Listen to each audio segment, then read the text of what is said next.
الله وبركاته. وعليكم السلام. بسم الله الرحمن الرحيم. الحمد لله الذي علم بالقلم وعلم الإنسان ما لم يعلم، وأشهد أن لا إله إلا الله وحده لا شريك له، وأشهد أن محمدا عبده ورسوله صلى الله عليه وعلى آله وصحبه ومن اهتدى بهديه واتبع سنته إلى يوم الدين. وبعد، أيها الحفل الكريم، أولا أحييكم بتحية الإسلام، السلام عليكم ورحمة الله وبركاته. ويا صاحب الفضيلة رئيس الحفلة الثانوية الثقافية التعليمية اليوم، من قبل تلميذ المدرسة التابع للمدرسة الإسلامية دار السلام وتحفيظ القرآن الكريم والحلم في قصة بنغلاديش.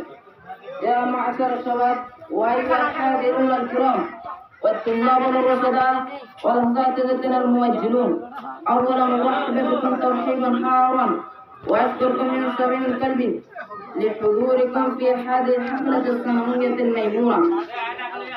أيها الحفل الكريم، أقدم أمامك خطبة وجيزة حول موضوع عن أهمية العلم وفضله. أيها المستمعون الكرام، أوصيكم ونفسي بتقوى الله عز وجل والاجتهاد في طلب العلم، في ذلك شرف عظيم وأجر كبير عند الله عز وجل، كما قال الله عز وجل في القرآن: أمن هو قانت آناء الليل ساجدا وقائما يحذر الآخرة ويرجو رحمة ربه. قل هل يستوي الذين يعلمون والذين لا يعلمون إنما يتذكر الله.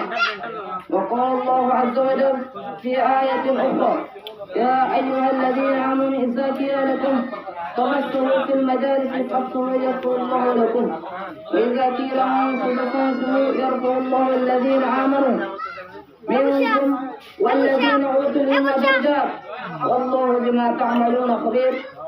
أيها الحاضرون الكرام، لماذا تكثرون في طلب العلم؟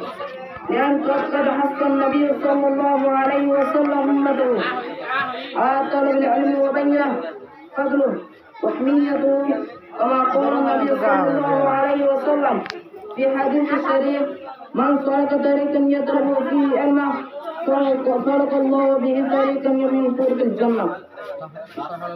بارك الله لي ولكم في القرآن العظيم، ونفعني وإياكم بالآيات والذكر الحكيم، إنه جواد كريم ملك بر رؤوف رحيم، فاستغفروه إنه هو الغفور الرحيم.